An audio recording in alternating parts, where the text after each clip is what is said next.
All right, well, welcome again back to Queers as Zine Fest. We've got a great session for you today with Jyotsna, and the session is called The Spoonful of Queers, and I will go ahead and turn it over. Thank you so much. Thank you all for being here. Am I audible? Is that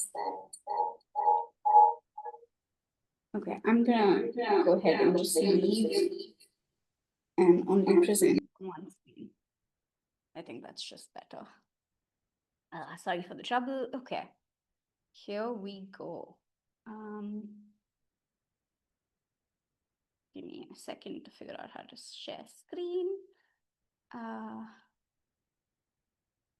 yep, this should be good.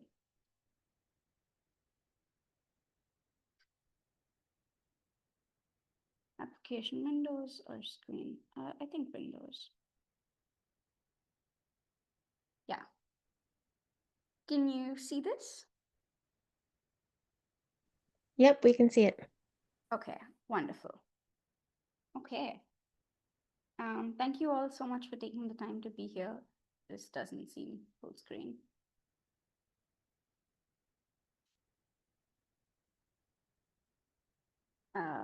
Full screen. Is that appearing full screen? It doesn't seem to be. No? That's odd.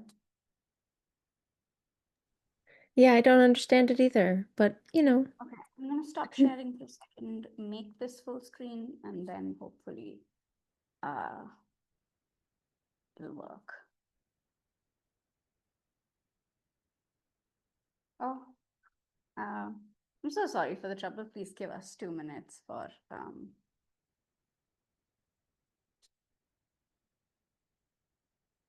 okay. I'm gonna hit refresh and hope this works out. If not, do you think maybe I could share the presentation with you and you could share screen? yeah. Maybe? Okay, cool. Uh, yeah, this is weird. This is definitely weird. Um,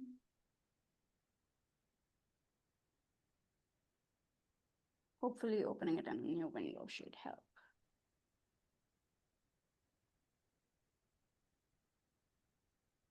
View only? No. Oh, yes. Okay. I think I figured out how to make it. Yeah. All right. Here we go. Off to a bumpy, but hopefully it'll be okay start. Yeah. Okay. Here. All right. Thank you all so much for making the time to be here. It's my first time presenting this workshop, and it's just so great that whoever has showed up has shown up. Thank you so much for instilling so much faith and taking out time on a weekend, morning, afternoon, wherever you are, to be here. So thank you. I'm Jyotsna, and I'll go into introducing myself again a little later. But today, I'm presenting my workshop, uh, facilitating a little thing called A Spoonful of Queers. The name is taken from a larger project I'm doing on comics and neuroqueer narratives and putting that into an anthology. And this is kind of facilitating people thinking about those things. And hopefully, one day, maybe having people that attend this workshop contribute to the anthology in different ways. Currently, the anthology is restricted to South Asian creators and creators from the Indian context that are working with neuroQI narratives, but the vision is to make it a global, larger project on neuroQI narratives. So, as the name suggests, it's about food. But before we go into both neuroqueering and food, I wanted to run through a couple of safe space practice basics. Um, I aim to create a very non-hierarchical safe space that's inclusive, that's diverse, that's obviously tolerant and safe for people that are trans, that have other kinds of gender expressions. So please, when you're addressing each other, when you're addressing me, keep pronouns in mind.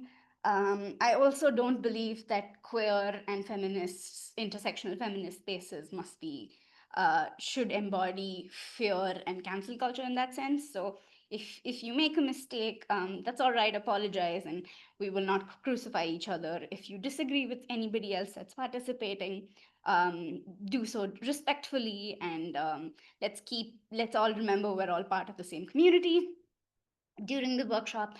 I trust that you know what is best for you.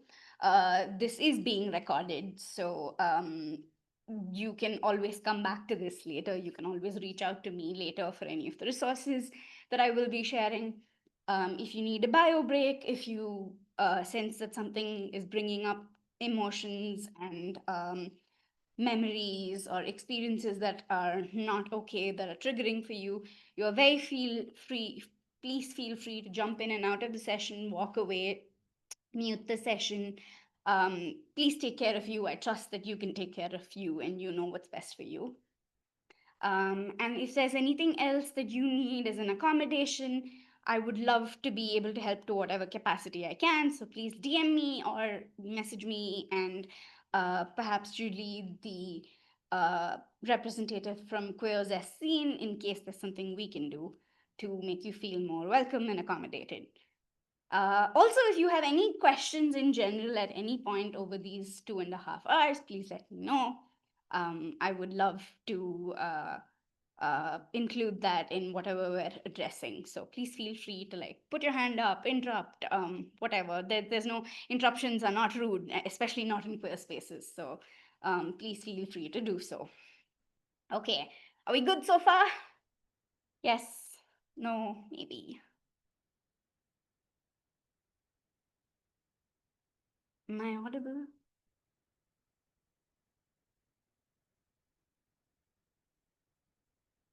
Okay, we're good. Okay, awesome. I'm seeing little emojis. Okay.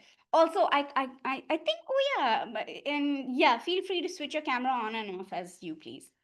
Although in case you can like don't feel whatever about your settings, it would also be lovely to see the people I'm kind of interacting with.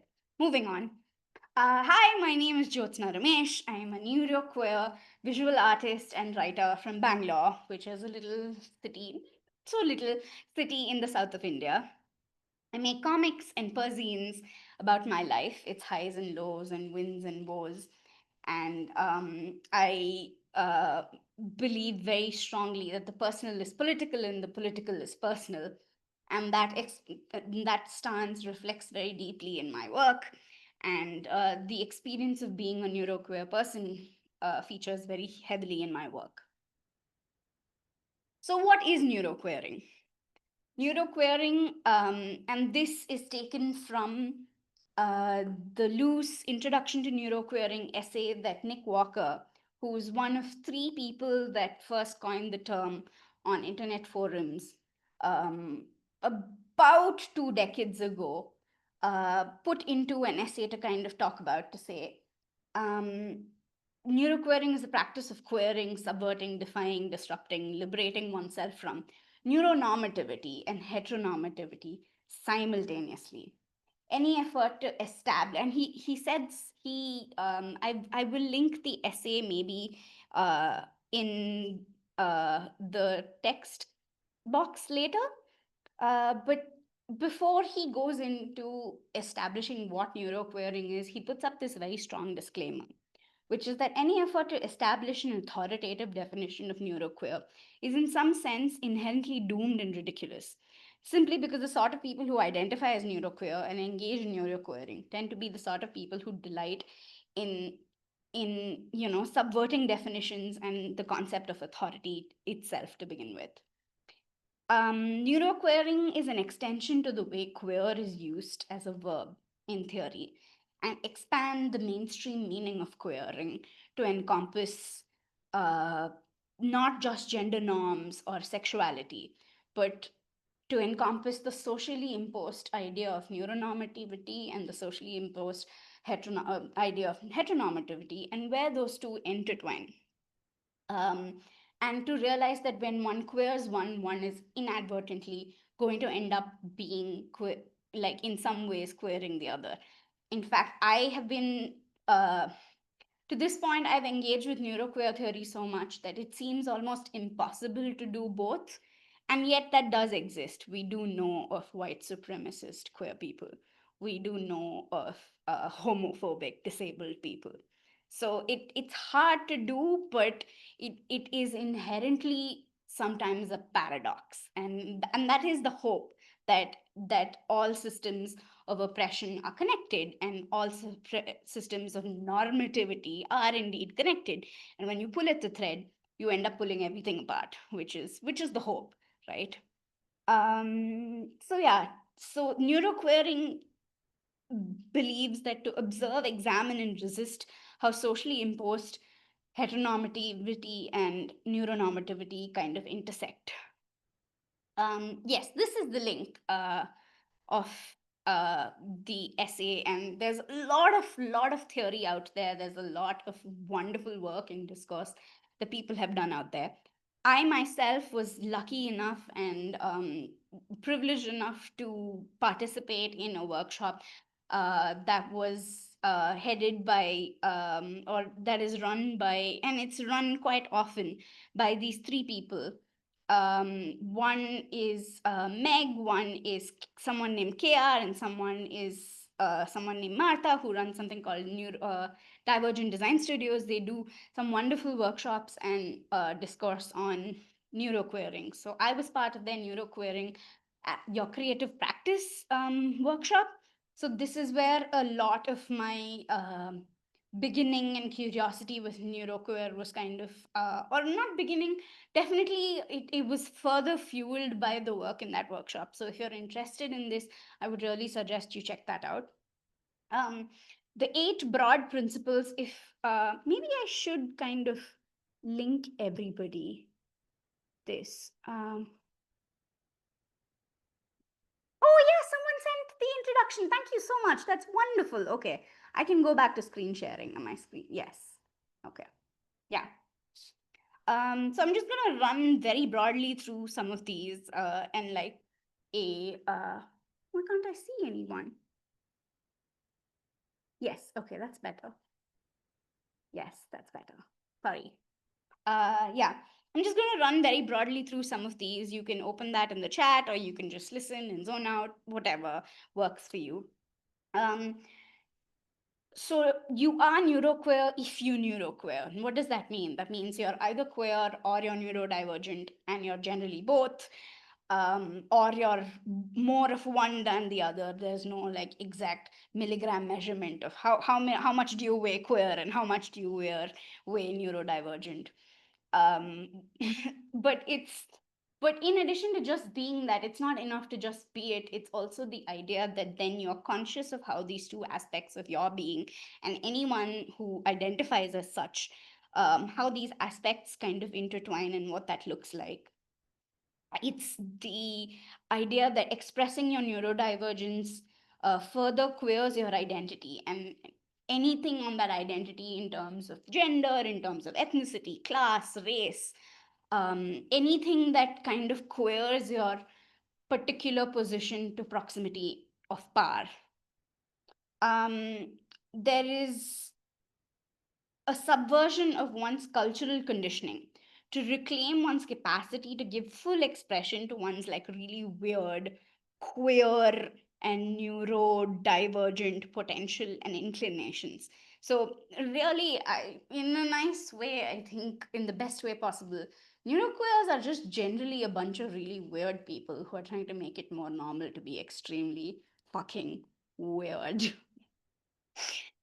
And they subvert neurocognitive processes so as to create significant divergence from prevailing standards of heteronormativity and neuronormativity, and approach the process of queering as the word is in queer theory, which is to constantly be against the grain and constantly be defying and in opposition of. Part of this is also producing art and literature that foregrounds neuroqueer experiences, which is what we're going to be focusing on a lot of today, because that's that's how I particularly, that's my first response as an artist to anything, is to be like, I'm going to tell a story about it, I'm going to write my own experience about it. And but also producing art and literature that is critical of mainstream culture, that is neuronormative, that is heteronormative, and producing criticism, in fact, not just of that culture, but also of representations that intentionally or unintentionally are not, are supposedly of neuroqueer people, but are not accurate and are questionable in that sense. The ultimate aim of neuroqueering, though, is to work to transform social and cultural environments in order to create spaces and communities, ultimately a society, because we will take back the world. Apparently, when we're done being tired and when we're done crying, we will take back the world. Where neuroqueer engagement is not just accepted and entertained, but it is permitted, it is encouraged, and it is celebrated. Um, yeah. So I do want to kind of underline that neuroqueering is very subject to cultural context. What is neuroqueering in one part of the world will look very different to what is neuroqueer in a different part of the world. And so it's much like queer theory or feminist theory, which is that intersection feminist theory, where we need to be constantly questioning what we're leaving out of our neuroqueerness. And it really is to kind of expand and include different kinds of people that are marginalized from the norm in different ways. So it's that constant questioning. Um, it feels pretty standard, but like, is everyone here until now? Are we good? Are we, does someone need to ask something, have thoughts? Please, also, if you have like thoughts to share, please go ahead. If we're all good till now, I'm going to borrow from what the good people over at Neuroqueer in Your Creative Practice followed, which is that I'm not going to say activity, we're going to say it's a creative invitation, because it is such, it is an invitation. You're very free to participate actively now, passively now, never participate at all, come back to this later. That's completely all right. You can just write down the questions, you can do whatever form of this kind of works for you. But based on what you've understood and engaged with neuroqueering so far, do you recognize yourself, your opinions, outlook, actions, and choices? What are those? What do you kind of recognize in that? How are you already neuroqueer? Are there some ways of neuroqueering you've been curious to explore or now want to investigate more? Um, Again, please feel free to write, draw, doodle, collage, make this. I'll give us maybe about 2 minutes and I'll set a timer for it. So, does that sound okay? Does anyone have questions, have suggestions, anything at all? Okay.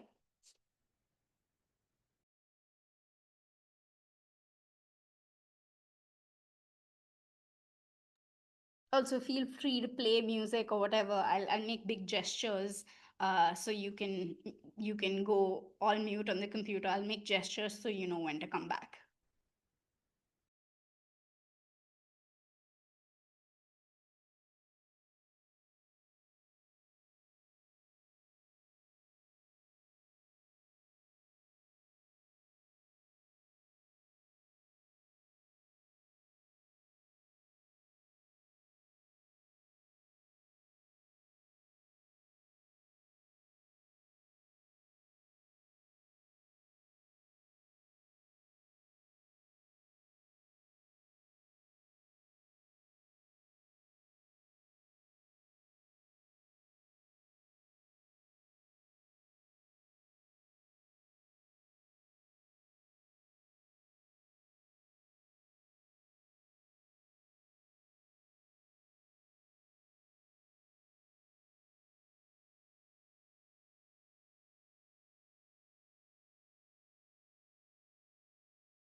Okay, how are we doing on time? Does someone need more time? Do we keep going?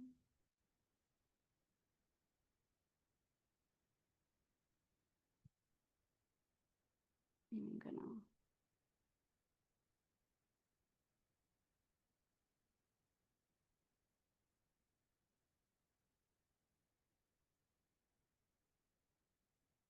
Okay, okay, so hopefully you got a couple of things written down.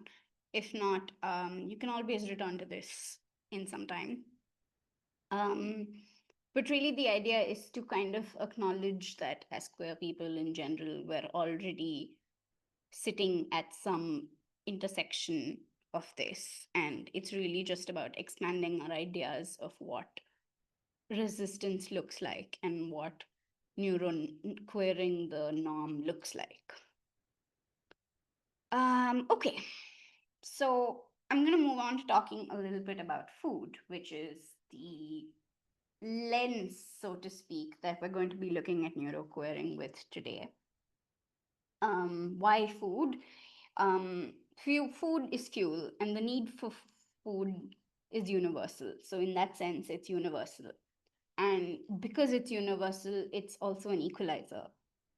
But it is very much not also that, because food is inherently both political and personal and cultural, and sits at the intersection of so much discourse on power, gender, labor, caste, class, necessity, luxury, and care. It's something that entire masses have been colonized and oppressed or marginalized over, discriminated against because of.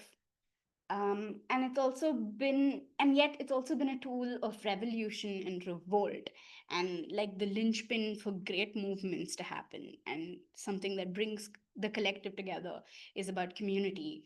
And it's so food sits at this very interesting, like, it has this inherent dichotomy in what it is. It is inherently both all of these things all at once. And take it from context to context, it changes so vastly, and it continues to amaze me in that sense.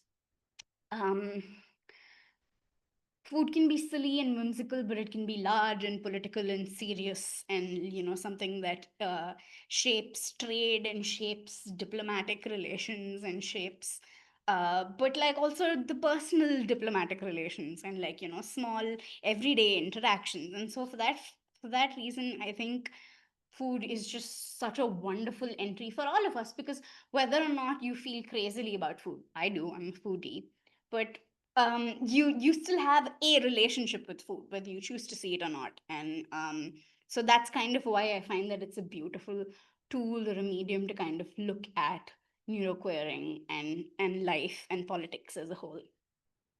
But what is food? Food can also be inherently at its core, it's something that nourishes you. So not only are we talking about physical food, I want to, for those of us that are not as interested in engaging with food as food, I want to expand that idea to be something that is just something that nourishes you, right? It can be organic or not, intangible or tangible.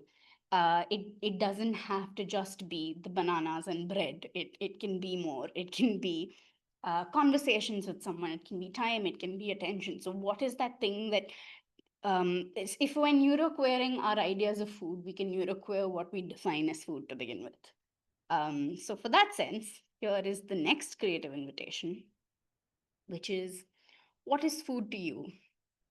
What is food that is essential and nourishing? And what is food that feels maybe inconsequential? Why does it feel nourishing and essential, and why does it feel inconsequential?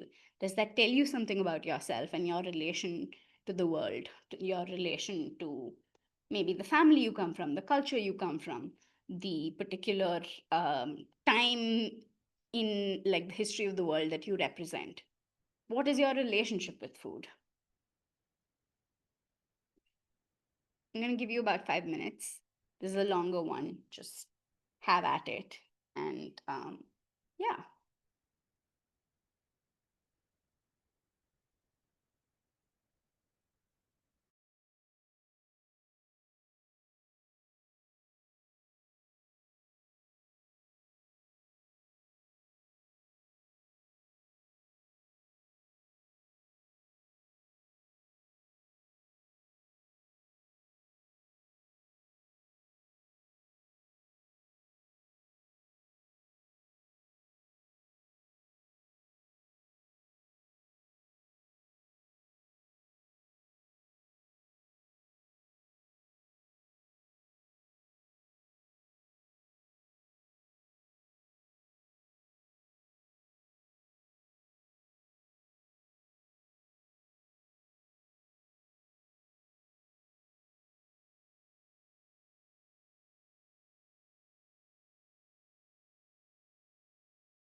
Um, I also want to, while we have maybe another minute left, I want to make note, or if you can make note of, are there any particular strong emotions or feelings coming up when you think about food?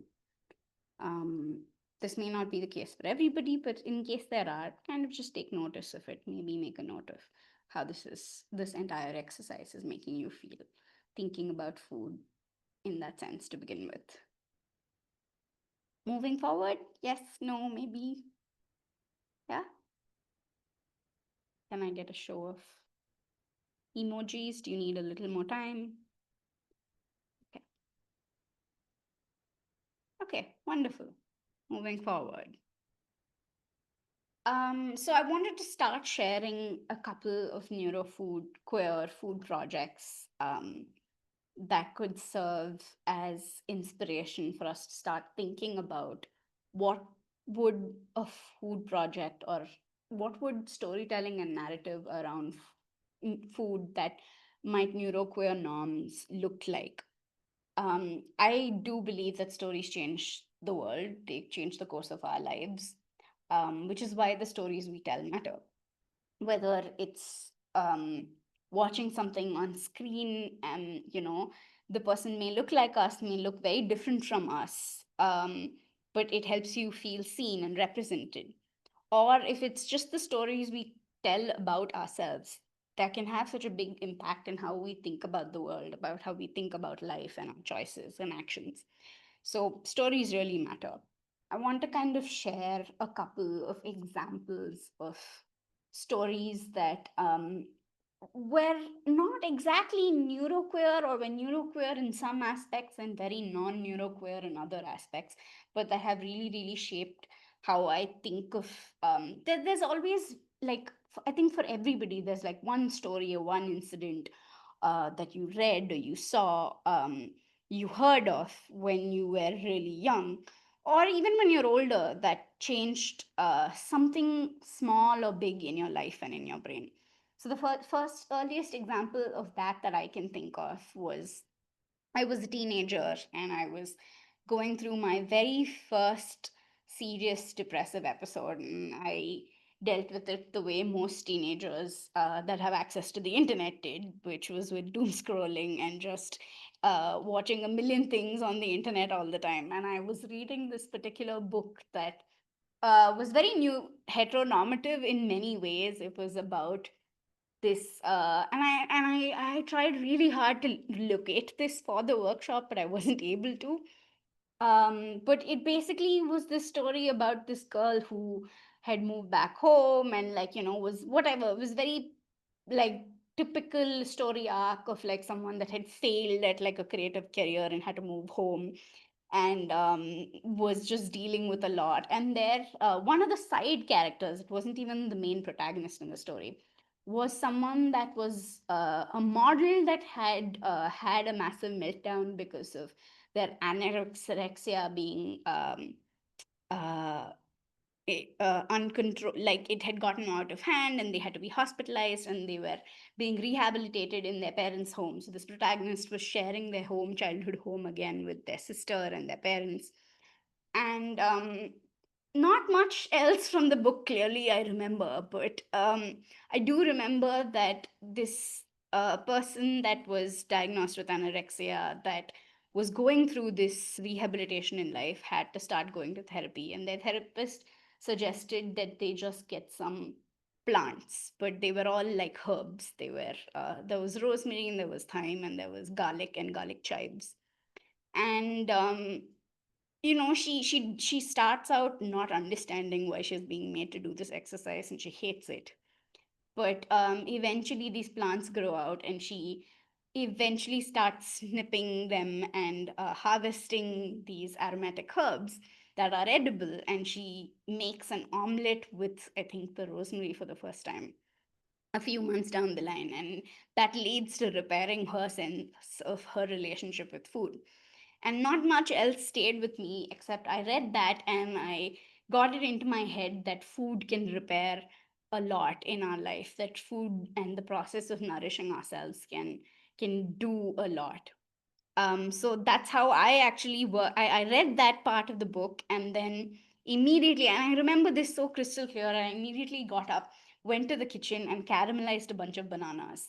It was a recipe that seemed really interesting. I ended up burning the bottom with the pan, but it was the first affirmative action I'd done for myself in a very long time. And to this day, I think when I have the energy, I like to think about that. And I use that to kind of work through my experience with mental illness a lot. The second really big experience of food and story and narrative around food that really changed how I saw the world was this book called No Baggage by Clara Benson. And it's neuronormative and heteronormative or rather, it's heteronormative in a lot of ways. It's about a girl who swipes on a dating app with a much older man who's a professor. He neuroqueers in other ways. He's a very peculiar man who, he fits the real stereotype of the eclectic professor, but they decide, and this is based on a true story, it's a memoir.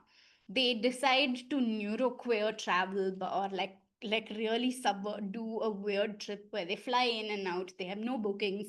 They don't have any hotels. They don't take any baggage with them. They just go from town to town, couch surfing and running into strangers who will let them stay with them. And it's a memoir that documents that journey. That's interesting. And it as an Indian teenager, and like as a South Asian who has a really weak passport, this was very so-called weak passport, right? It was a very interesting story to hear about. It was inspiring. It was very romantic to hear about the idea that you could just pick up your bags, or like in this case, no bags, and just leave and go on this life-changing trip. But aside from the romantic travel and whatnot of it, she documents how she came to take this trip and risk, because she has this very interesting relationship with her own mental illness. And she spends years being really depressed, and at some point is not able to like feed herself. And then it gets a little better, because the only thing or rather, it gets better eventually. But at one point, there was one line that really resonated with me, which was that at some point, she talks about how the only thing she manages to keep down and not throw up and like feed herself are peanut butter and jelly sandwiches. And just at first, it's just peanut butter sandwiches. And of course, Taylor Tomlinson makes a very funny joke about how peanut butter cures depression.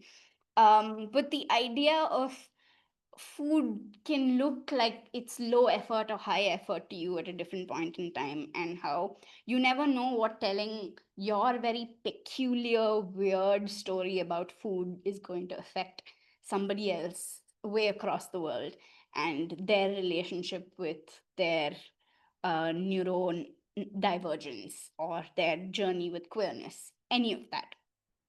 This is one. um, this is a real wonderful project. I wanted to mention this is by an artist named Sonali Menzies.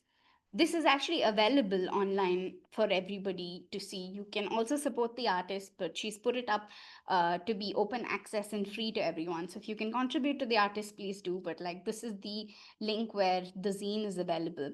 It serves as a sort of manifesto come recipe book and guidebook to sort of surviving depression.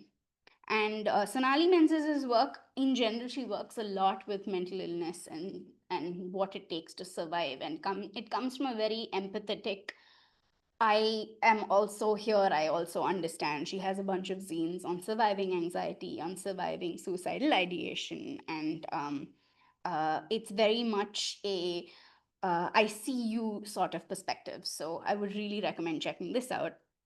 A couple of other projects that I think are very interesting. This is called Edible Issues. This is very South Asian focused, and for that reason, I thought it'd be interesting to share with an international audience. Edible Issues does a lot of documenting and writing on food systems and interventions. So this is moving a little bit away from personal zines and the experience of the personal towards the experience of the collective. Talking about the personal again, I just, and this is just to kind of get your neurons firing and seeing if any of this kind of resonates with you. There's a friend of mine who did a project where he documented, like, he took a picture and illustrated and documented all the thoughts that went into the labor of cooking for himself 3 meals a day while he worked at a full time office job, and how exhausting it is, and how he was trying to document his thoughts on class and labor along with the very real labor that he was as a man, a queer man, but a man nonetheless, who had a very interesting relationship with food, considering gender baggage in the Indian or South Asian context. So he, over 30 days, documented every single meal that he cooked for himself, and like the little box that he took it to work in. So there's, just to kind of say that you don't have to do, like, you can do something that's larger than life, that's collective and systemic, but you can also do things that are small and personal, and that also, that in itself is political and interesting. um are we good on time? Should we take a break maybe now? We're coming up on almost an hour. I wonder if we should do this now or after the actually, let's do this. Let's just do this one creative invitation, then we'll take a break. Yeah. Okay. So the creative invitation is to think about what your favorite story of about food, queerness, and neurodivergence or disability is, that's always resonated with you, or has, just found itself a home in one little corner of your brain that has changed the way you think about food or disability or neurodivergence or neuroqueering. Um, what, and then of course, what's a food process or practice that you're very comfortable with? What's like your comfort food? What is something you naturally gravitate to? This can be a process or like a cuisine or like a recipe that you're like, oh, this is my thing. But then also, what is something that you're curious about, that you want to experiment with, that you are just starting to learn about now, or maybe something that you're uncomfortable with, but you're trying to understand why you're uncomfortable with it. Yeah. Any questions so far? No? Okay. All right.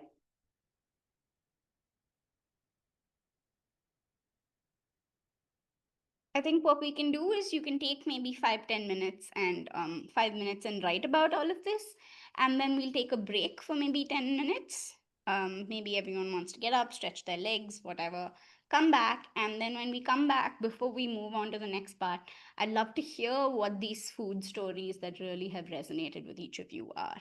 Like, if you can each just go into maybe one example, and if you're willing to share. It's, again, it's an invitation. You're not under any obligation to, but if you'd like to, I'd love to hear what they are. I see that corners of the mouth press are here. And Tosin very kindly also referenced their work to me, which seemed really, really cool. But the only thing I could find to actually look into was the screenshots and the descriptions of their 2 volumes of zines on queerness and food. But it would be wonderful to one day get my hands on that, if that's still available. Is that available, those zines? Yeah, as part of this. Uh, yes, it is. I can drop some links in the chat for you. And thank you, Tosin.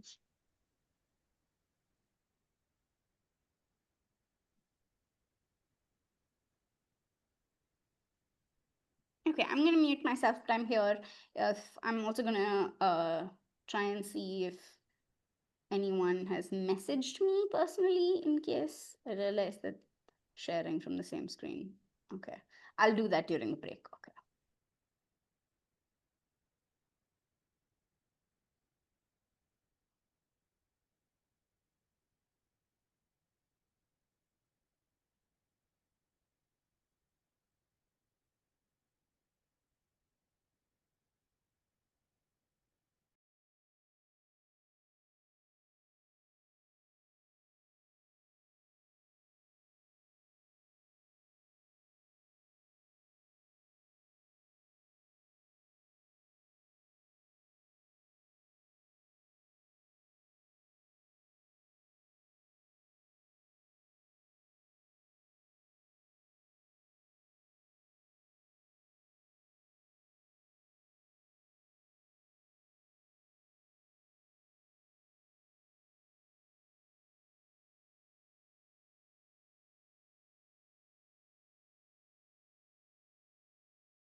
All right.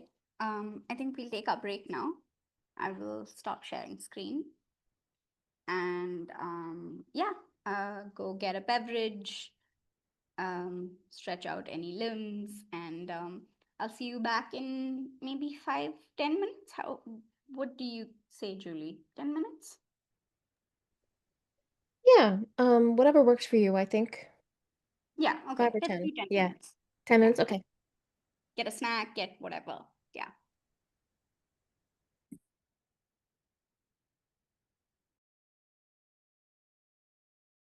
Okay. Okay. Um. So I think let's hear from everyone. Does anyone want to share what your favorite story is? We can get started so that way, even if somebody else is late, they don't miss. I mean, it'd be nice to have everyone for the sharing, but yeah. Does someone want to go? You can text in the chat or you can. Um, I can go oh, first. okay, I wonderful. was gonna answer favorite food process. My favorite would have to be so the yams that grow in West Africa and I think some parts of northeastern Brazil are different from the species that grow in North America. They are bigger, right? They're just carbs and they're filled with energy and they're bigger. Anyway, in my country, Nigeria, we like to mash the yams like mashed potatoes into like a nice yeah, we call it pounded yam. We pound the yam. We like to fry them, just cut, chop, and fry, or we like to boil them. We do all kinds of things with yams. I love yam. Like I love yam. So my favorite food process involves frying yam. So my whole life, right, we just peel the yam, we cut it up, we rub it in salt, and then we throw it in the hot oil. But then it'll come out, it'll come out very dry, and that was sort of normalized. And there are a lot of, sorry, there are a lot of practices that are not great, but are normalized. In my home and in many like Nigerian families, I remember talking to my sister because I found a solution for this, right? Talking to my sister about it, and she was like, "Oh yeah, how people do it is that they, put it in a bit of water and then throw it in the oil." And I was like, "That's dangerous. You know it. I know it. What the hell? How have we not come up with something better?" But anyway, accidentally, I think, or not accidentally, I think I was just like experimenting while I was in Ireland. My first time really living well, my second time really living by myself.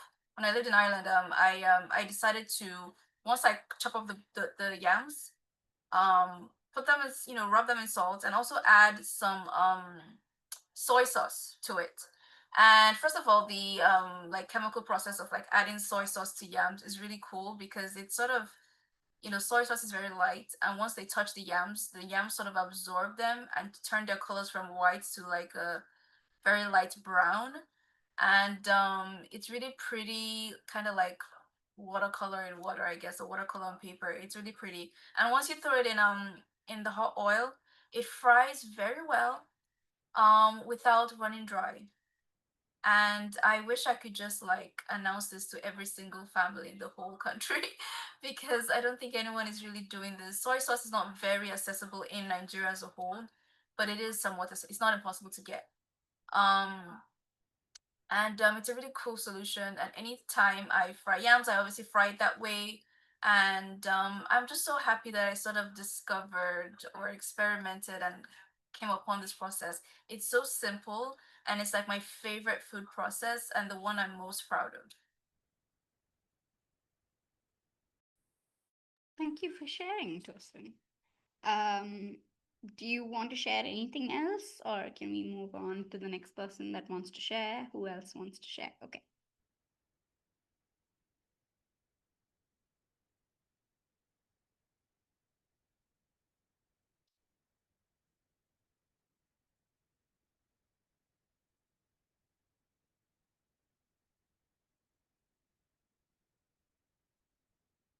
Do we have someone that shared in the chat?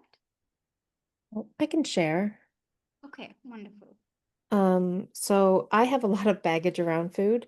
But so like trying to think of a positive story was kind of challenging. But um, I remember when I taught myself how to make fried plantains, because I had like discovered them at restaurants and was just like blown away at how amazing they were and had never really been exposed to them in my family. And like sweet fried plantains is my fave, Maduros. And oh, my kitty cat's here. Um, that's Frosty, by the way, short for sassafras. Um, I I don't really cook much of anything these days, but like I did teach myself how to make fried plantains. And I don't know now that I think about it, like I'm not sure how I did, like if I used a cookbook or what. I don't remember my method. Um, this was sort of definitely earlier internet wise.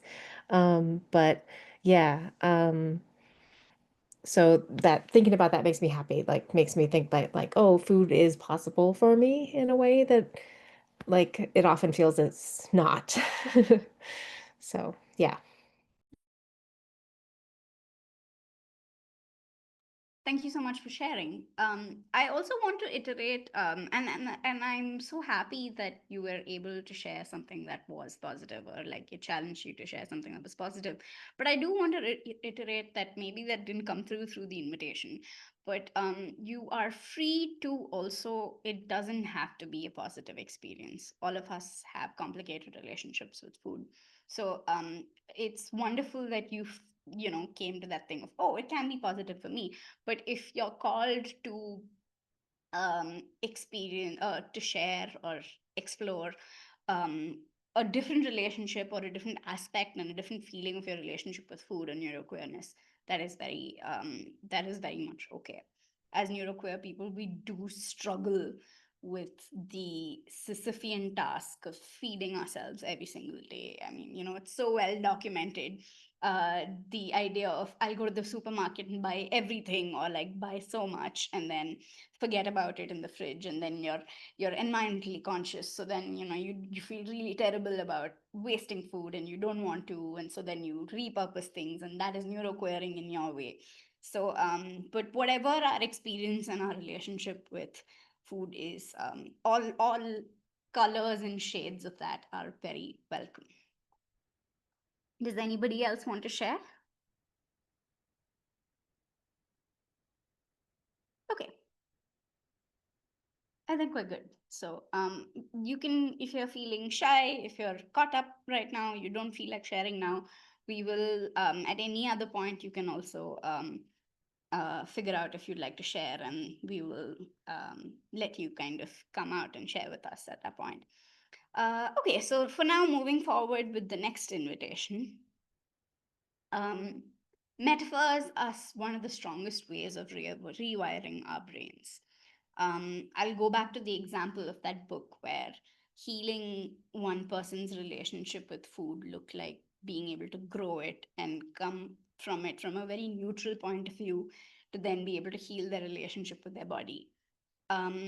So, metaphors can work like mantras. Repetition reinforces belief. So I want some of us to kind of think of, I want us to kind of think of, or there's an invitation to think of a metaphor that is tied to food, its production or consumption or its sourcing, that can be related to your neuroqueerness. And maybe some of you shared this, Julie maybe shared this with their story. But try and think of more, try and think of what is something that you might want to be reminded of constantly in a story, in your relation to food and in your relation to neuroqueerness. And stories change the world, yes, but also stories change the world because they change a way, they lead to a way that changes how we think about things, but also how we do things, how we show up, what we act on. So I want us to maybe think about what's a small neuroqueer action in relation to food in your everyday life. For example, um, I have a story about my mother and her best friend. These are both two women that uh, are in the Indian context. very heteronormative, neuronormative households. Or not neuronormative, they both, one's definitely got like undiagnosed OCD, one's definitely got undiagnosed ADHD. But they both are neuroqueer women, not neuroqueer, they're definitely neurodivergent women that have had to adapt and live in a very heteronormative world. They both have families who are very heteronormative looking and seeming. Um, and for years, these two women that lived one or two streets away from each other would meal prep and make these big meals and these big ingredients that could be frozen and had by not just their family, but the family of their best friend. So they'd continue to like, they'd just drive up to each other and be like, there's a huge, big bowl of dal that one made, or like the other made idli batter. And, these were kind of sometimes freezer meals.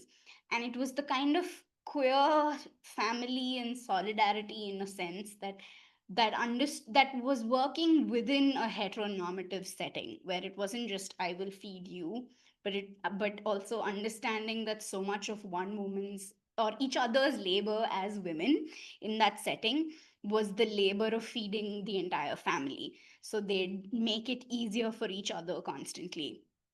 um, and in that context, I think when we think about neuroqueering, one person's neuroqueering is always going to look very different from another's. You might it might and just as a product of the kind of world we inhabit, it's going to look different, and you will neuroqueer in one sense but you will conform in another, and that's okay, because you can't there is no perfect neuroqueering or perfect solutions in the world we live in. So think about what your small neuroqueer actions in relation to food have been or can be, or you're interested to have. Yeah, same invitation goes. Feel free to write, draw, doodle, think. Yeah.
Okay. Do we need more time? Do we want um okay. Is everyone good for us to move forward? Okay, cool. Um okay. So moving forward with all of this, putting this together in the form of, since it is a zine fest, but also I invite you to neuroqueer how you see your practice and how you see your forms of expression. Is there a story about food and the intersection with neuroqueering you want to tell? What is it? Feel free to look back on what you wrote in the first four parts of this invitation, to think about what kind of food stories resonate with you, how you already neuroqueer in your life, what that means to you. What does neuroqueering action look like to you?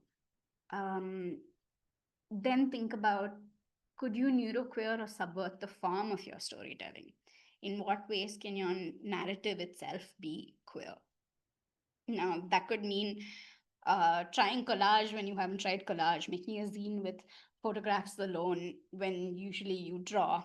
Or it could be saying that right now my neuroqueer self wants me to pick a medium that I'm very comfortable with so that I can experiment with ideas. Define what it is for yourself. In what ways do you think the project or narrative could nourish you? Since we are talking about food, then coming back to that circling idea of, do you see this project being nourishing in its own way to you? Is it something you can have around or you'd like to distribute and remind yourself of something? How would it nourish your practice and your life? Yeah, again, this is personal work time. Uh, Feel free to think about it. And yeah, and after this, we will. I'll give you maybe about 5 minutes, and then we can start getting into sharing uh, what we've come up with so far.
Okay.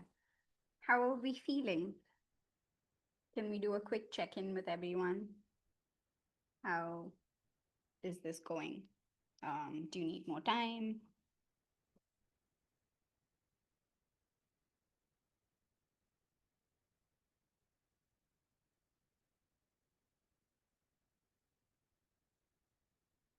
Okay. Okay. Cool. So before I invite all of you to kind of share, I wanted to share some of my own work so that it maybe just opens people up to feeling like it's okay to share what they have at this stage. So, oh, give me a second. That's not quite right. Uh, oh, yeah, here. So, half baked is okay. It's only been what in total, maybe you've had half an hour to work on this, so half baked is okay. I want to share some of my art that has been a reflection on neuroqueering that in typical neuroqueer fashion I have not gotten around to fully executing, but these are my ideas that I really want to bring into the world. Earlier this year, or earlier this month, I began medication for the first time in my life, and it was a big leap of faith to get there, especially in the Indian context where medication is there's a lot of stigma against it, and but there's also a very real skepticism of medication being something that is peddled by big pharma is representative of that. And while I would never deny anybody else what medication brings to their life, obviously the rules don't apply to me, and double standards exist for everything. So I took that big leap of faith, and while I was trying to figure out what to do, what not to do about this, a friend of mine that has been on medication for a large part of her life talked about how when she was 15 and on medication for the first time, it was also a time that she was watching a lot of Master Chef and a lot of cooking shows, and she would constantly tell herself, if you don't have homemade, and this is in regards to serotonin, store bought is fine. Store bought is fine, because all these home chefs would keep talking about, like, make your lives easier. If you don't have homemade, it's fine. Store bought is fine. And so I wanted to make the sticker both for myself and for her, for encouraging me to kind of take the leap with this. So these are a couple of posters I've kind of thought about, and I want to do one that is in the style of the 1950s housewife who's glamorous and talks about, if you don't have homemade, store bought is fine, and then another that talks about other kinds of ingredients that you may outsource, whether that's coconut milk or tomato juice, and like tomato sauce, or like canned pineapples and canned peaches, the same way you can get your serotonin outsourced. So yeah, but these are works in progress. These are ideas that are fully fleshed, and the execution, or half fleshed, mostly fleshed, and the execution is still playing catch up, and that's okay. Another one is, I really wanted, when I was younger, I found it really difficult to ask for help and support when I was not okay, especially considering how much stigma there is around asking for validation and asking for love and time and attention from friends, especially as a very young adult, or just hardly adult as a teenager, because you feel hashtag needy and clingy and all of these words that normalize somewhat the need, the so-called need to not be somebody that needs care at all. And recently I thought of how I could reframe this in my head, and I've come to, as I've grown up, kind of change my stance on this, which is plants grow towards the light. And I saw this in action with a particular plant in my previous house that was put in this little corner that had no light, because the apartment had very little light. And it was rooted into the pot, but it decided to climb all the way, and the leaves only grew at the top. And if the plant knows what it needs, it asks and moves towards kindness and love and light. You can too. So you can seek out the sunlight. And also be taken very, very literally as like someone that doesn't go out much sometimes when things are bad, to be like, go stand in the sun for 5 minutes. It'll make you feel better.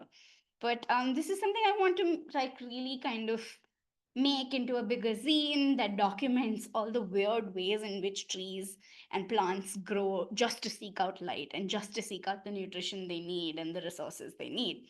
And to kind of normalize us getting it as humans from whatever source that is healthy and good for us and seeking it out in the weirdest of ways. So those are my little shares.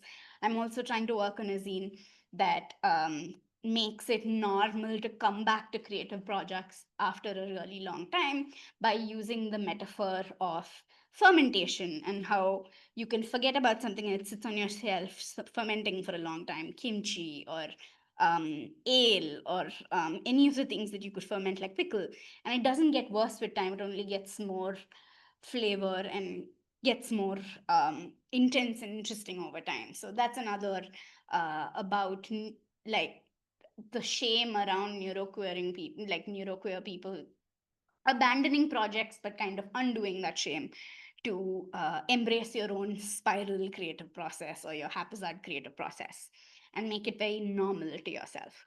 So with that, I will invite all of you to come share. Yeah. Do you actually, I'll go back and yeah, would someone like to share a project that they're interested in doing? Shall I stop sharing for just a second? Yes. I can go first. I'm working on a book, sort of a cookbook slash some kind of memoir. I don't know, like a Persian slash book cookbook. And basically, I would like yeah, I would actually love to explore um what is queer food and neuroqueer, the intersection of feeding in this particular book. But what inspired me to make this food is the fact that I'm autistic and I have RFID, which stands for avoidance restrictive food intake disorder. So, and I mean, I'm a grown up now and I have more choice. So I would say it's somewhat better to manage it, but when I was a child, it was really bad. I still struggle today because though I'm a grown up now and I can, so I have some sort of control. I should probably have opened with this, but it's one of the things that make, and I know I'm not the only one here, that makes this discussion a little triggering because I'm currently homeless and I live in a shelter, so I haven't cooked in months and I have no control over what I eat. And I've gone through a strange like evolution where I have ARFID, right? And now the food that I used to turn away from because of my ARFID, I now water in the mouth when I smell it cooking. That's just because of how dire my situation has been. You know, it's like I my body has adapted. And I'm like, is this good? Yeah, because nutrition is important, but is it good? I mean, you know, sometimes you tell yourself, I hate that I know that. I hate that I'm used to, I don't want my body to get used to this kind of stuff, but you do what you gotta do to survive. God knows that eating what I don't like has been the least crazy thing I've had to do to survive. But yeah, back to this book, right? um it's yeah, this project is going to be sort of cookbook exploring my tough relationship with feeding and food because I was also raised very conservative. My mom was very emotionally and physically abusive with me, and a lot of that happened in the kitchen. You know, she would throw things at me and she would bully me and she would scream at me, and a lot of times the emotional abuse came from threats. So a lot of time it'd be like, if you don't do this, if you don't learn this, blah blah blah, your husband is gonna leave you, and if that happen, when that happens, if that happens, whatever, we're not accepting you back. She always threatened me with homelessness. It's crazy. And but not just homelessness, but this is the spectacle of if you don't learn these traditional conservative ways of cooking, you know, you will suffer in the future. And when that happens, inevitably, we're not going to help you. And then you're going to be like, oh, I should have listened to mom. And there's nothing wrong with the recipe she was teaching me. I just had no interest for many reasons. One of them had to do with my autism. You know, it was really hot in the kitchen, for example, and I would just look for excuses to leave because I just could not stand the temperature changes. So yeah, those are kind of like personal stories I would like to document in the zine, but also food recipes, fun stuff, stuff that I have discovered in my own single life living alone type thing, and I'm cooking and I'm learning what works for me, what doesn't.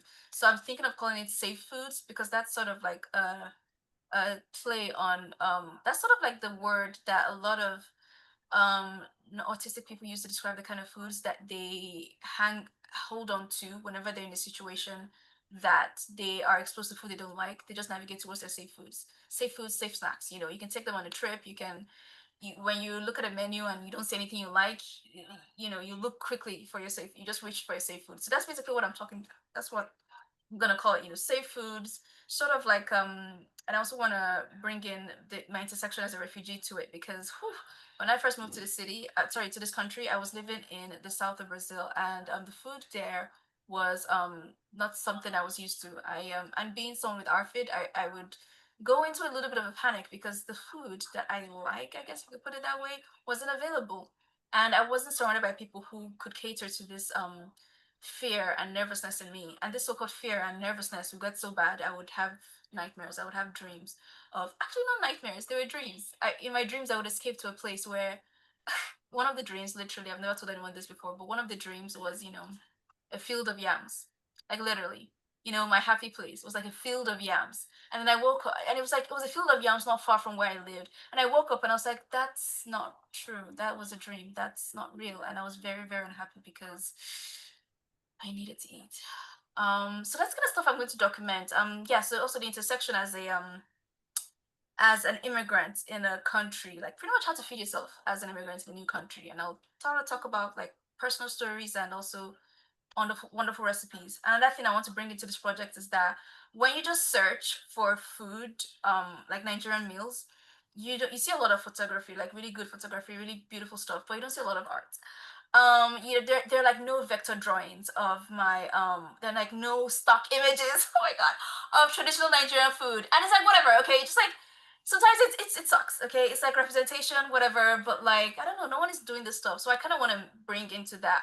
I kind of want to change that by creating watercolor images, watercolor pictures of the meals I'm gonna make. And I'm really excited about that because I really, really love when food is painted using watercolor. I don't know if anyone feels me, but it hits differently. I'm sorry. Like there's no one else I can I can say this kind of things with, but when you see like a cup of tea, in a vector drawing and watercolor, it's just like it actually hits different. All right. So yeah, that's the project I'm thinking of working on. But another question, the sort of thing I wanted to share is that a neuroqueer action that affects my everyday life. Well, not every day these days because of my situation, but when I had a home and I used to cook, I would save the big cooking for dinner, right? I skipped lunch, but I had a great breakfast and I had a great dinner. So dinner was like my favorite part of the day. And dinner happens at night. And I don't like artificial lights because I'm autistic. I'm very sensitive to this kind of stuff. I don't like artificial lights at all. So I sort of had to cook in the dark. And how I did it is that I would use lamps and candles. And it wasn't, by the way, don't do this at home. I'm not recommending this at all. Don't do this. If you can avoid it, don't do this. It's what? Why would you fry, tilapia fish in like with candles? Like, no, don't do that. Don't do that. But given my situation, I had to do this 9 out of 10 times. But I'm just making that clear. Please, I do not recommend. Yeah, yeah, that's all I had to say. Yeah. Thank you so much for sharing, Tosin. I'm just going to respond to a couple of things, and then anybody else can also respond if they'd like. That's, I think, the really wonderful paradox of like, oh, my culture and my food is not represented enough. Is on one hand that sucks, but also then you get to be the person that's doing the representing. You get to be the groundbreaking person that like illustrates your food and yeah, so I can't wait to see that. That's just wonderful. Yeah. And you should also make something definitely with the idea of, because it's such a vivid image to think of somebody with all these lamps cooking in the kitchen. It's almost romantic, but like, I understand it's coming from very dire circumstances, but like that's how so many of us in neuroqueer with neuroqueer backgrounds survive life and cope, right? It's by romanticizing the everyday. It's by making fictional, fantastical dragons and monsters that we, use as metaphors to cope with whatever we're going through. So I love that. I love that idea.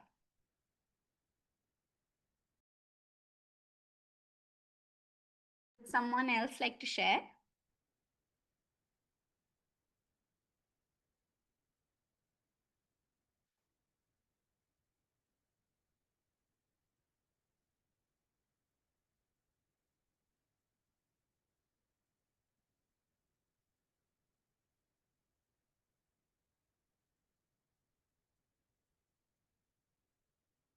Also, Leslie, I think earlier you mentioned if it was okay to share in the chat. It completely is. I can read it out.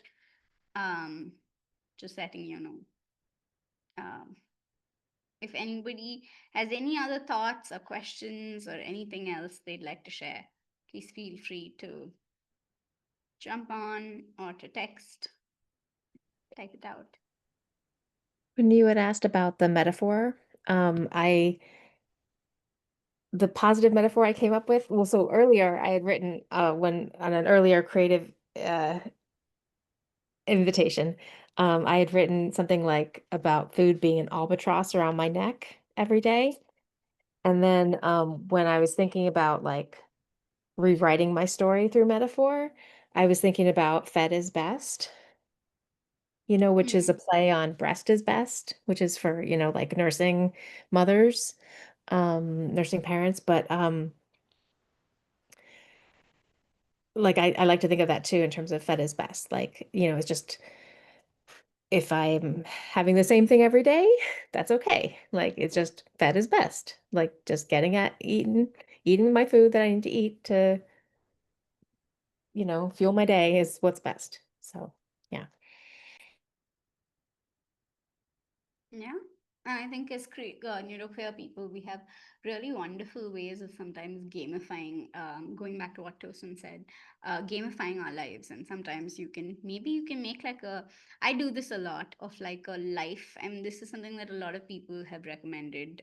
It's very popular on the internet, like a bingo of sorts, where you kind of use a point system and, on days where things aren't great, it also becomes like a reminder for you to kind of give yourself a scorecard of, oh, things must really be not great because today my score was 4 of whatever number of cards it is. But like, you get 5 points for being fed. And then if you were fed from uh like a meal that you cooked yourself, or you were fed from a meal from a friend, that's another checkpoint. And like to just kind of, I think, normalize what you're saying of, yeah, fed is best. So that's wonderful.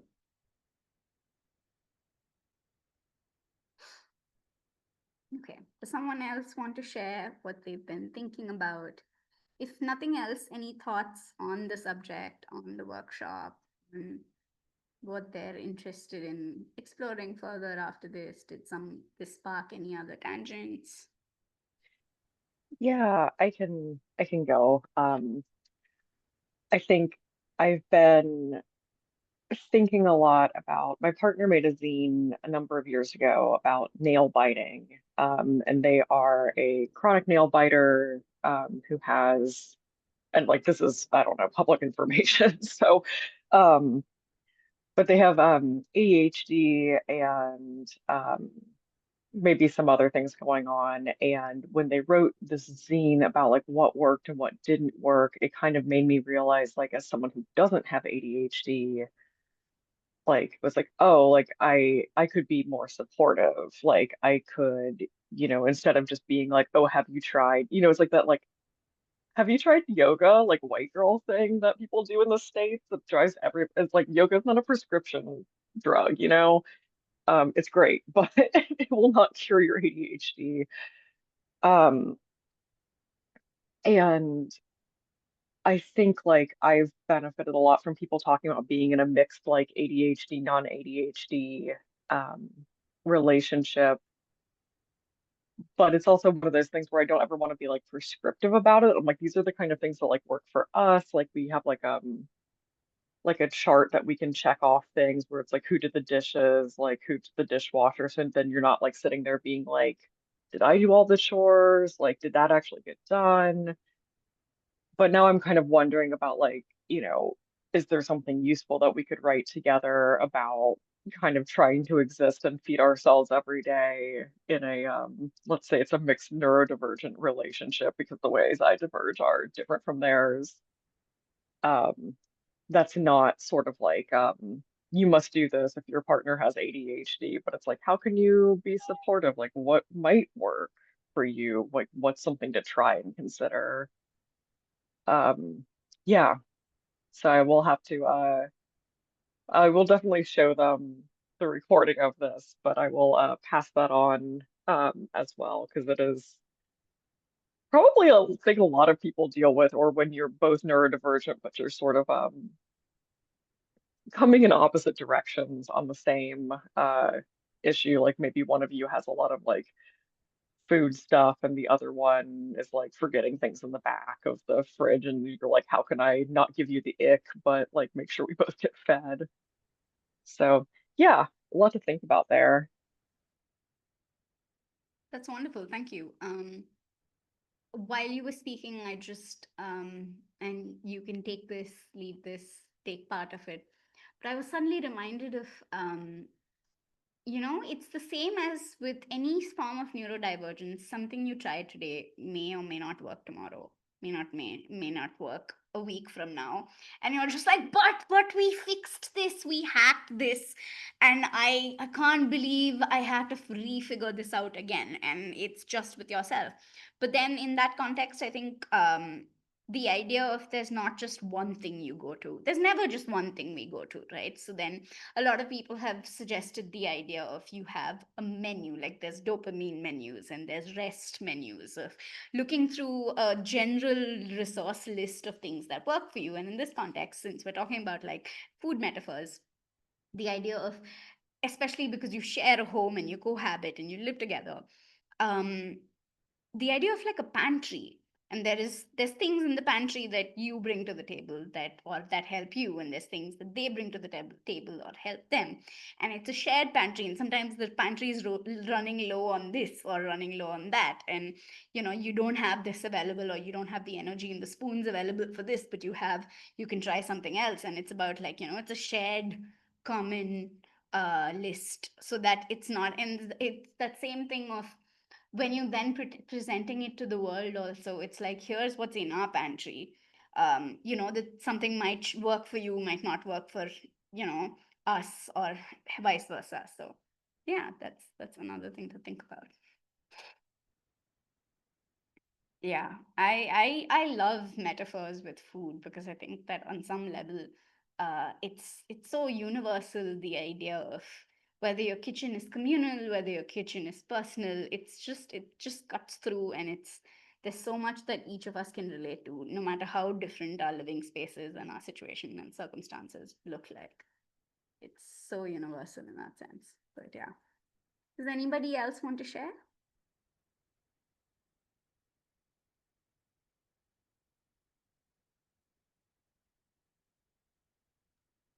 I'll share just a tiny bit because I really relate to the being a different kind of neurodivergent than your partner. I've lived with my now spouse for like 10 years or so, and I feel like I just like recently have really started to grasp the like we neurodiverse in different ways and they don't always aren't always compatible. And one way I see it in like food is like what we define as like easy meals and stuff.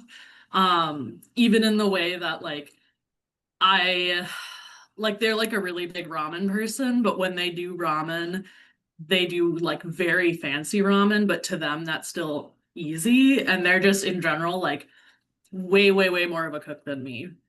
And even on a good day, I'm like not I got an instant pot and that's been my very exciting like foray into actually cooking. But like beyond that, that's not I'm very slow. I have to use the recipe a lot. But yeah, so I just think of days when like we're picking out what to eat and I know they've had a hard day or like a weird brain day and they suggest something and I'm like, oh my God, you want to make hummus from scratch and flatbread from scratch? Like, what are you talking about? That's like super hard. And they're like, no, it's not.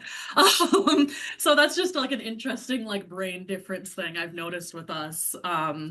Is like I'll feel really guilty over like what they think of as easy, but then I'm like, okay, but then like I think it's easy to like clean the apartment up if it's a mess, and they're like, oh my God, I can't clean my desk ever, that's terrifying. So like, yeah, it's just interesting. I feel sometimes like we have some balance, like I'm the neuroqueer who does the taxes and they're the neuroqueer who cooks the fancy food. So yeah, that's what I think of. And thank you for sharing this. I'm excited to watch the parts I missed after.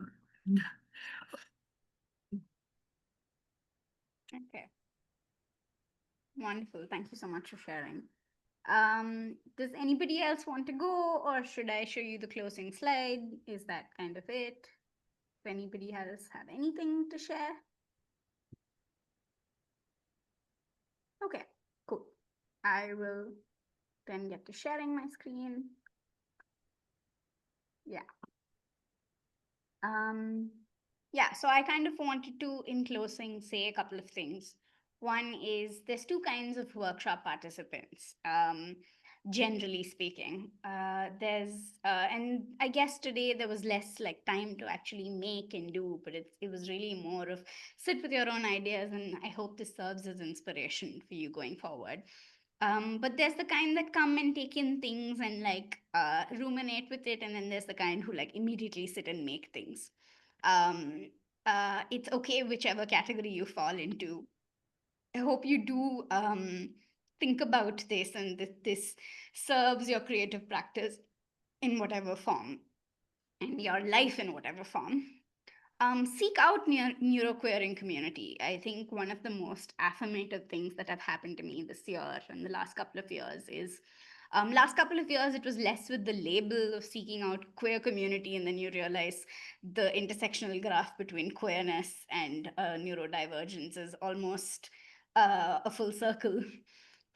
So but seek out it. There's been a lot that I've gotten from being with people that understand you, that understand your little idiosyncrasies, or understand that they exist and maybe theirs are very different, and then you exchange worldviews, and it brings a lot to the table.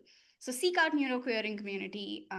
I intend to start a space that's called the Chaotic Artists Club, that is about making time as neuroqueer people on a more regular but like no pressure basis for your projects that are about your creative practice. So look out for that, follow, and I'll send the link to Queerzest Zine Fest when that goes live, and come participate in those sessions. There's also, like I mentioned, there's Divergent Design Studios, there's a bunch of other neuroqueer communities out there. There is the neuroqueering your creative practice community that also does a lot of other workshops on, say, neuroqueering the home and like home layouts and like or food and like just basically anything that's got to do with life. They've got a workshop on. So participate in those. Hopefully they bring a lot of input into your life, into how to continue neuroqueering and surviving as a neuroqueer under capitalist, white supremacist, and whatever context of your life and world regimes. Keep neuroqueering and share your neuroqueer practice. Think about how maybe that doesn't look like Instagram reels, right? I know that Instagram reels are incredibly hard for me to make because it just seems like so much work, and it is so much work, and I know so many people that are able to just do it because they're like constantly filming in their lives, and I find it really performative. And if that works for you as a neuroqueer person, great. It doesn't work for me. So think about how you like to share. Maybe the way you share is more intimate and in community, maybe it's more in person, maybe it's in platforms like this, but think about how you can still share and be in community even if it doesn't look like what sharing in the world looks like right now. And remember that neuroqueering in the world we live in, oh, that's a typo, is difficult. It's hard, and we're each doing the best that we can. But go towards the light, find your community, and yeah, I hope this has helped and that this has been fun or engaging. And if there's any other questions or shares, please reach out. I should have put down my Instagram on this. I'm Jojo Rambles on Instagram. And I will maybe also in the chat leave my email. So yeah, I'm gonna stop sharing now. And yeah, is there anything else any of you would like to share? This workshop was supposed to go on for another half an hour. I kind of just anticipated that more people would share, but that's completely all right. But if there's anything else any of you would like to say, let me know.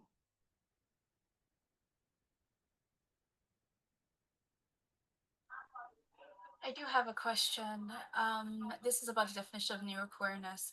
Now, I'm very new to this word, and I have a lot of research to do, and also rewatch this little workshop over and over again. But I wondered when you were defining neuroqueerness if you could possibly differentiate between going against the grain for the sake of going against the grain and neuroqueerness.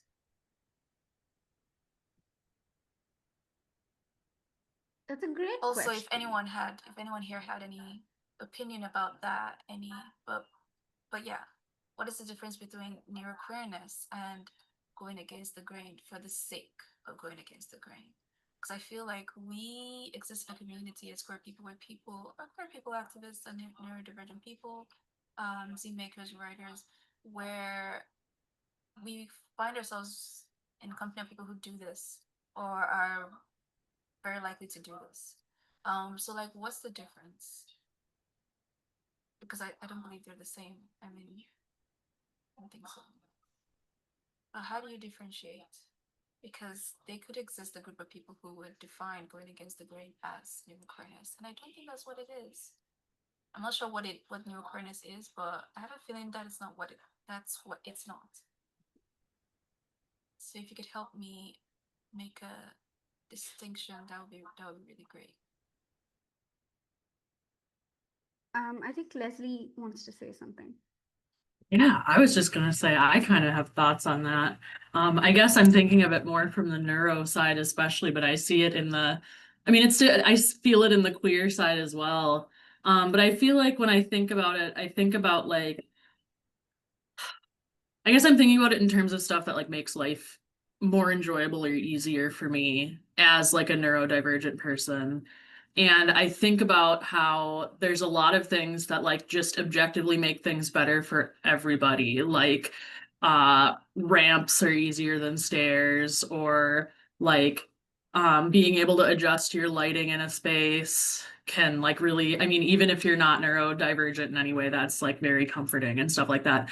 But for me, I guess like when I think about it, I think like those changes make me able to like exist versus just being like nice, you know? And I guess I look at that in my queerness too, like, oh, like some people might be like, oh yeah, like I'm cis, but I don't care if you use they pronouns. But like for me, I'm non-binary, and they pronouns are like not being gendered right is like makes me feel like shit. And that's not the same for everybody who like uses different pronouns, obviously. Like lots of people, like my spouse isn't any pronouns person, whatever.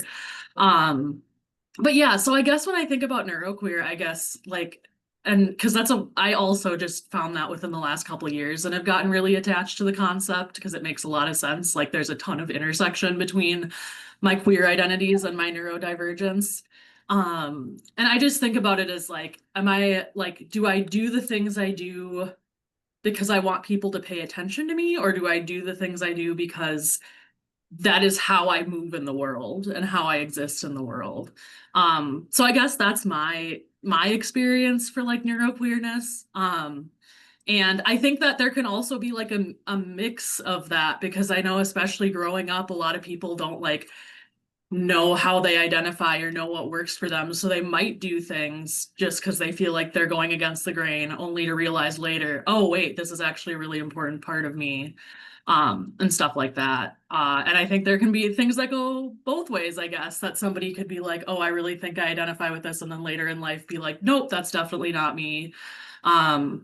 So yeah, I don't know. I really liked your question. And that's just kind of what comes to mind for me is like looking at it and is like, is this like, do I see this as a me being being genuine, and this is like needs I have, and this is like things I have that are a part of me. And I guess like that also comes with the caveat of like, as a mentally ill person, I often doubt that I'm really neurodivergent and mentally ill.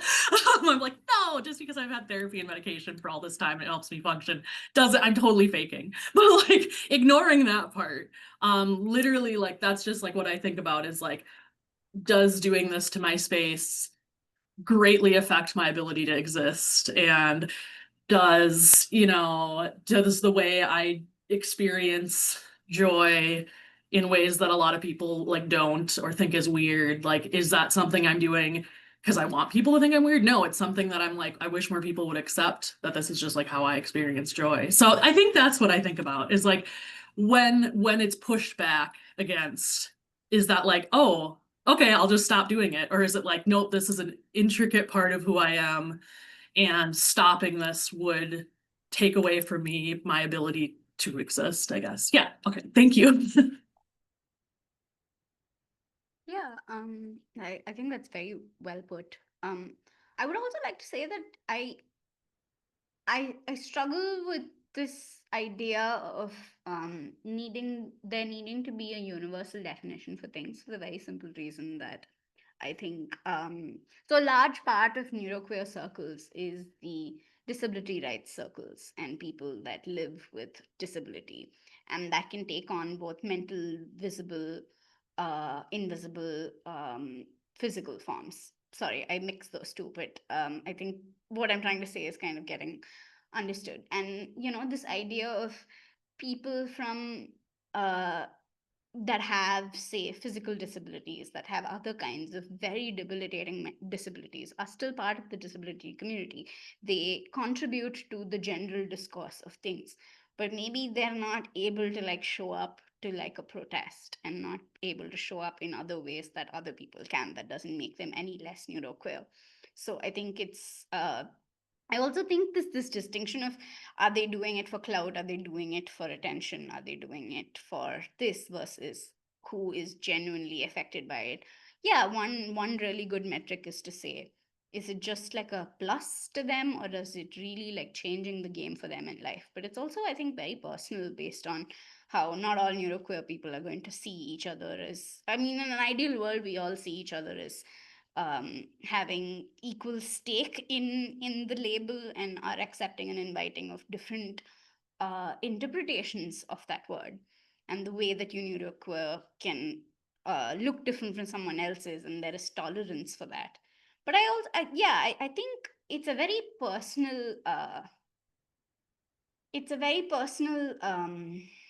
what is the word, it's sometimes a lot of these things are just about whether or not you think that the vibe of a person is what vibes with you or not, because they might have like their own set of really neuroqueer friends, and they're doing what they can in their space. And I mean, correct me if I'm wrong. If someone has something to say that maybe contradicts what I'm saying, I would love to hear that. But that's how I sometimes think of it, as like I like I find that spaces that are very prescriptive in like, you are welcome, you are not welcome, to be very, very threatening to me. So I like to chalk it up to just personal preference. But yeah.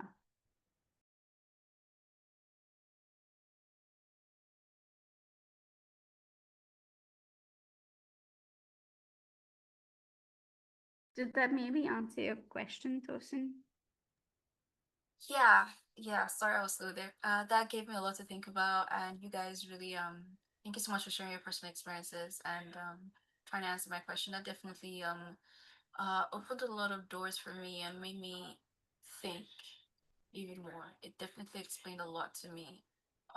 Especially what you're saying about it really just depend, and I guess the journey is really personal for each and every person.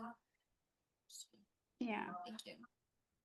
Also, I think from personal experience, I would really warn against I think the idea of I think one of the easiest ways to alienate people is, and not to say that we shouldn't call out people that say want to rainbow wash something and green wash something or whatnot, but also one of the easiest ways to alienate people from community is to sit and kind of question intention. And not to say that we should not all be questioning intentions on our own, to say how much are you following through and not following through. But I think some of the people that are hardest on themselves end up being neuroqueer people, for being like, I'm a terrible person, I bought a banana that was imported from here, but like, but you don't get, like, what else are you going to do if you can't afford this kind of fruit, or this is what is available right now, it's cheapest, it's whatever. So I think it's healthy to never completely placate yourself and said, I'm done, I've done my bit in the world, but also to realize that it's so weird, right? It's exactly what Leslie said about being in therapy and being like, I'm normal, I'm very normal, I don't need therapy. But yeah. Yeah, I hope God, that. I just, when you talk about the therapy, I just literally think about how often my brain will be like, oh my God, why am I even on meds? I feel fine. And then I'm sitting there like, yeah, it's because I'm literally on the meds right now. Like, weird brains love to be like, I'm actually normal. And this is just like, I'm making this up. I was also, man, you made me think of other things, kind of like sorry to keep going off on this. I'm literally at work and I'm just like, this is more important. I was just gonna say, I love your idea of like, uh, just the concept of like, it doesn't need to have one definition. It doesn't need to be very specific to like, I guess for me, I'm like, I feel like it's kind of obvious when someone is like, I'm using something just for clout in terms of like showing up in spaces just to be like loud and fight with everybody and stuff like that versus like almost like, I mean, literally everyone I've known who I've talked to who's identified with neuroqueer has like really been like, yeah, no, I've really thought about this and I really connect with this. Um and yeah, I just like, especially in queer and neurodiverse spaces, there's a lot of like, especially when I think of neurodiverse spaces and I think of the distinction between diagnosed or self-diagnosed. Um, and that's huge. And I've learned so much more about like how, like I said, I think I said this in the chat. Maybe I didn't. Maybe I didn't. I don't remember. But like I'm diagnosed with ADHD professionally because it gets me medication. I have decided not to get diagnosed with autism. Even though like I have done my own reading, my own research, and everyone in my life is like, yeah, you're autistic. And like I have my own reasons for why or why not, but a professional diagnosis for autism doesn't give me access to anything. And with the state of things in my country right now in the United States, it's actually kind of scary. So like the put people on an autism list. So yeah, I think like there's a lot of like people with their own self-expression, feeling like, oh no, what if I'm like not on this like DSM-5 list of exactly how this like neurodivergence works? And I see that same thing in queerness all the time. Am I trans enough? Am I bi enough? Am I ace enough? You know? So I think that's what's so beautiful about neuroqueerness is that it's like it's such a thing where like if it fits you and you know it, I feel like personally for me it was just such a like boom. I was like, oh my God, that makes so much sense. And now I want to read all about it and think about it. And yeah, so I guess that's just another thing is I love people exploring and seeing what works for them and not feeling like they need to be in the little perfect box of like, I have my official gay person card and my official autism card. And so yeah, that's the other thing I think of. Yeah, and I must say that even in Nick Walker's essay, he specifies that you don't have to. Maybe you're not even like diagnosed queer or like out queer or anything. You could be like an ally in both that senses, but you're furthering queer, like neuroqueer practices and literature and spaces, and that you neuroqueer if you neuroqueer in the sense of the verb. So there's that. And like, there's 100 different like reasons that people may not be queer enough, and then there's 100 different reasons people may not be like, are you certifiably crazy or not? Can you afford to be diagnosed as certifiably crazy? And I say that with a lot of underline, as like with affection. I don't mean that derogatorily. It was in fact something I said in therapy recently, where I was talking about, because for the longest time I do want to get my ADHD diagnosed, and my therapist has been like, okay, then go get it diagnosed, and then I've been putting it off. And so she was just like, oh, why are you putting it off? You wanted it for so long. And I'm like, because I'm a little scared to be labeled certifiably crazy. So there is, yeah. But yeah, I think it's been really, I think the term neuroqueering has like lent a lot to my life, in terms of it's made it very uh okay to say this is capacity, and I'm going to actively queer in every sphere of my life, and just make my entire self kind of come together and feel whole, in that sense of like I'm queer in really a lot of other ways that may not be related to sexuality or gender, but like are really small, weird idiosyncrasies. And I think I invite all of us to kind of think about that, because that's, and I think we do, I hope that to a large extent we are seeing this, right? We're seeing queer things become more mainstream. So that's the idea, the collapse of the empire. But yeah. I do Okay. have this fear, and I have a feeling that some of you guys may share this with me, or may have shared this with me and have overcome it. If so, please leave some tips.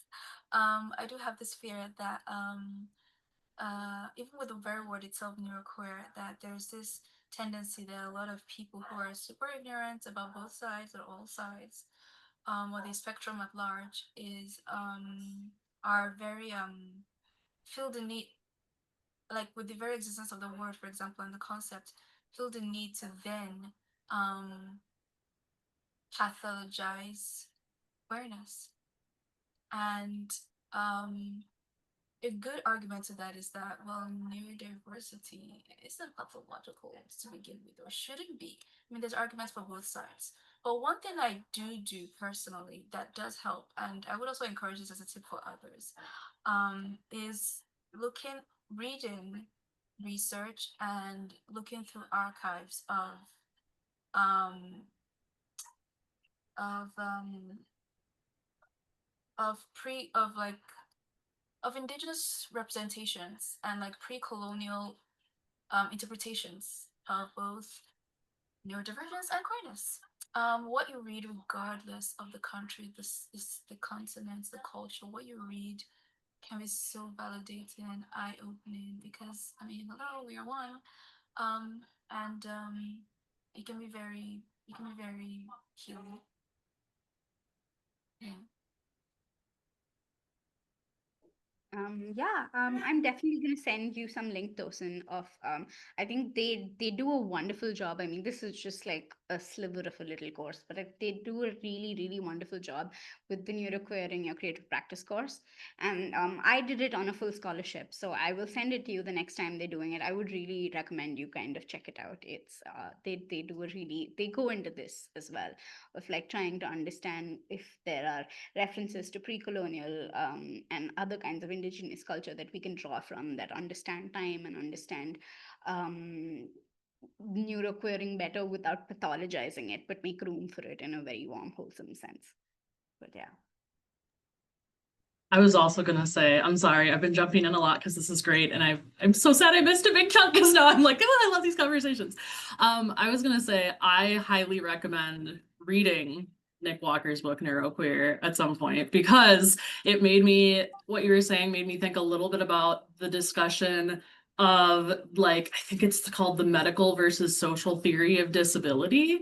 And I think you'd really vibe with that, Tosin, because it talks about like disability is something that like happens because of how society functions around us and doesn't give us spaces to exist in, versus the medical idea of like you're disabled because there's something inherently wrong with you, not with like how society. Exactly. With So that's what I, society and social life and like infrastructure and everything we think yeah. about is structured. Yeah. Yeah, exactly. And how it completely like depends on context. And one thing I was actually talking about this in my, like, I made all my coworkers listen to me talk about this yesterday at lunch. I was talking about a really interesting example of glasses and how, like, looking culturally and in time, like, depending on where you are in time and space and what countries you're in and stuff, glasses are easier or less easy to access. And so, like, as someone who's like a white person who can afford glasses in the US, nobody really thinks of being nearsighted or farsighted. Like I don't think of that as a disability, but like depending on the space that someone's in, that is really disabling because you might not have access to your access needs. And so like if we lived in a society that just, oh yeah, every movie we have has like spoken descriptions, then the concept of having to have special access for movies wouldn't even be seen as an access need. That would just be seen as normal. I didn't mean to raise my hand. What did I do that for? But yeah, so I think you'd really like to read about like the social model of disability. And I think it really applies to the like, how do we not pathologize queerness or ND-ness and neurodivergence and even disability, and how are they like a thing? How do we exist outside of the medical ideas of like, you are not as good?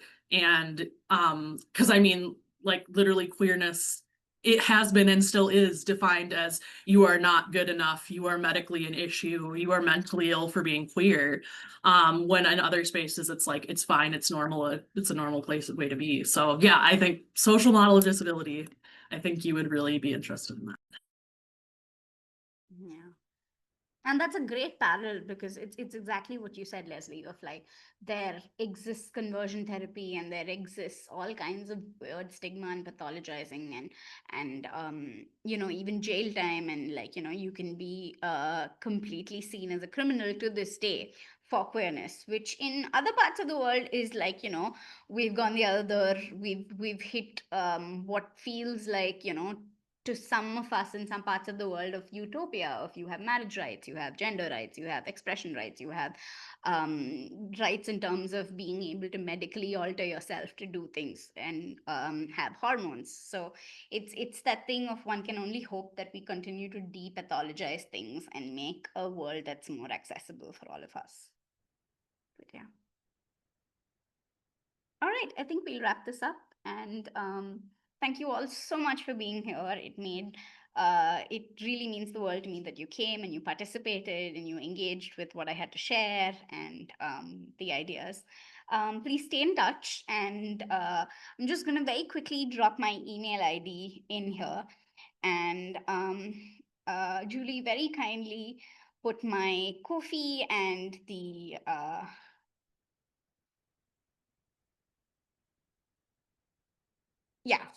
mentioned my email ID and my Instagram in the chat earlier. Thank you so much for popping in all the things I kept referencing. It's so, so kind of you. Write in. I'll announce over my Instagram and maybe also through Queerzest when the Chaotic Artist community goes live. And come make. It's a very any space that I inhabit ends up being a very queer space because those are the spaces I tend to gravitate to. And definitely a space that I start as like a place of community for artists across the world would be like that. So please come. And I can't, if you make anything of this more, you make a comic, you make a zine, you make anything, a sticker, a poster, please send it to me. I'd love to see what it is. Yeah. Thank you so much. This has been great. I'm going to go ahead and stop the recording now.